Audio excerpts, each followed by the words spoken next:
We've heard a lot of politicians over the years make a lot of promises, haven't we? They told us they would do everything except walk on water, except make a money tree appear in your backyard, except unite all the racists that we all hug and kiss, plant flowers together and go skipping down the roadway. And we know that hasn't happened. But see, I think there's even more to it than that. I think that if you're going to have yourself a politician in office, a president, a mayor, a governor, of anything along those lines, you got to be able to hold them accountable. And that's the true purpose of independent media. Independent media is supposed to be the one entity. It's not connected to the big corporations. It's not bowing to the whims of whoever the elites are. They're supposed to be the difference maker. They're supposed to sound the alarms, let the masses know when it's time to get a politician up out of there. For some reason, everyone in this election cycle is asking the same question. Tim, why don't you like Kamala Harris? When they should be asking me is, Tim Black, what's causing you not to support Kamala Harris? And I would tell you emphatically, Kamala Harris is the greater evil. She's the bigger threat. She's more dangerous. And it's really got nothing to do with her as an individual. It has to do with all y'all media heads.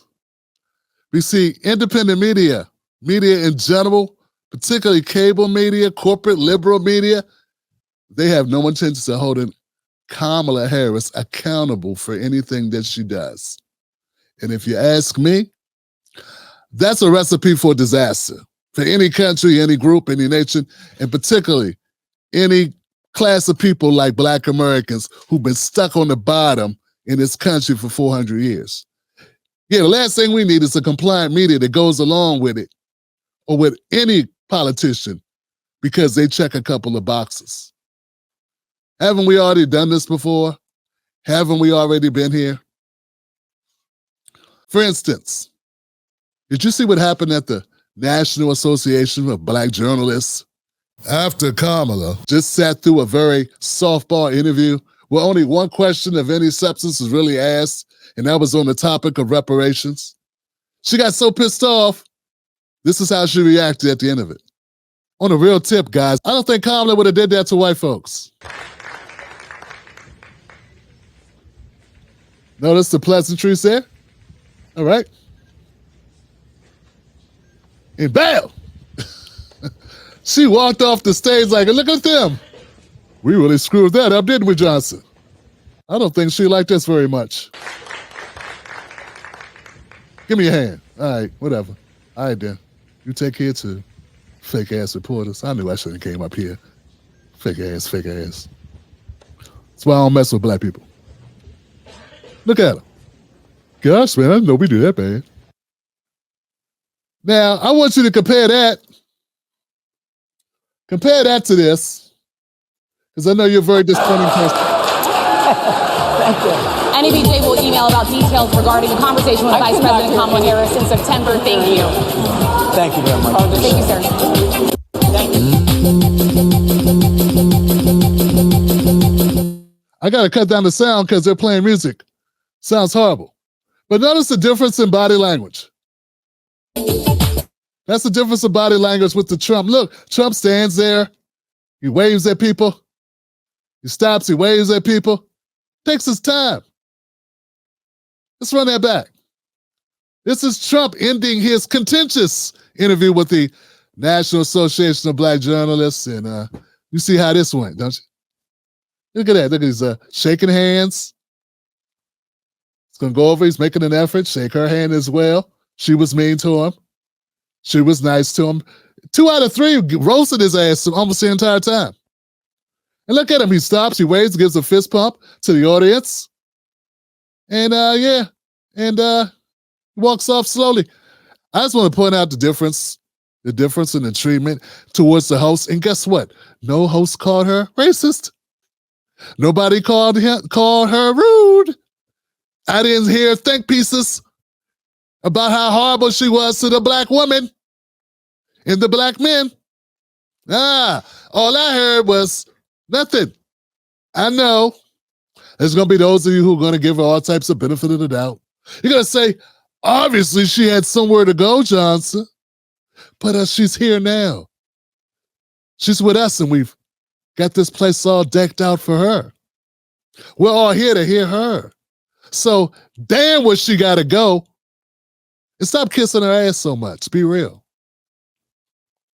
Yeah, see, one of the problems that I have with Kamala Harris, and it's with a lot of other black politicians, they get a little different when they start talking to black people.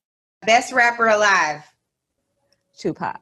He's not alive. You say he lives on. But not alive. I know. I keep just.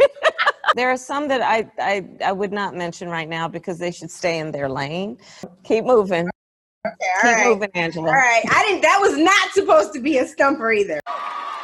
And after you voted, I need you to grab your friends and your family, round up Cousin Pookie. I mean, do you believe that Joe Biden's doing that poorly among black voters? Absolutely not. Let me tell you what you're seeing there. People are focusing on some of the unfinished business. Sure, I'm disappointed, as any other black person, that we have not been able to renew the Voting Rights Act. But we are going to show why. Why haven't we done it? Because this conservative, MAGA-leaning Supreme Court has desecrated the Voting Rights Act. And you all helped us win in 2020, and we're going to do it again in 2024. Yeah, they take over the overseer. They take on the overseer mentality. They start wrinkling their foreheads. They get indignant.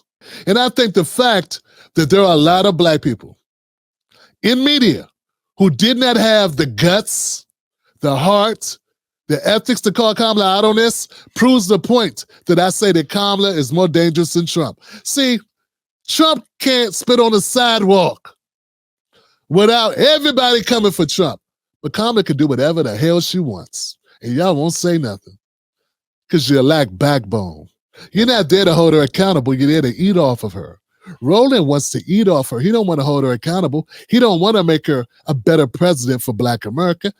He just wants access.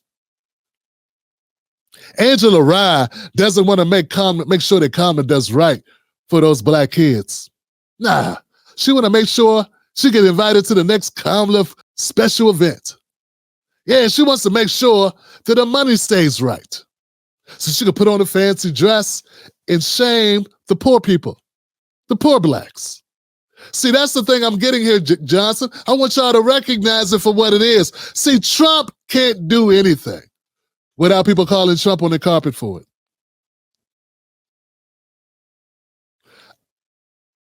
Obviously, there's a difference between the way the media reacts when it's Kamala Harris and when it's Donald Trump. They asked Trump a question about Kamala's race, and he said, I didn't even know she was black until this, whatever. Then she kind of turned black, and I don't care what she is, it's fine. And they made that the most racist thing in the world to say. Though a lot of us been saying it for years. But he says it's as racist. Then Kamala got up here, turned her high ass around and walked out, didn't really wave to the audience, no fist pump, and peeled out. She peeled off that stage. And I didn't read The Root. Michael Harriot didn't write a think piece. Jamel Hill had nothing to say. Toure didn't have anything to say. Bakari Sellers didn't tweet how disappointed he was. Start rhyming his name or some other corny shit. Eli Mistel didn't lose his mind, and his hair stand up straighter than it is on his weird-looking head. Nah, man. Joy Reid didn't do a whack-ass monologue full of a bunch of lies and smears. Nah, nothing happened. It was as if she was cordial, as if she treated them with respect when she didn't.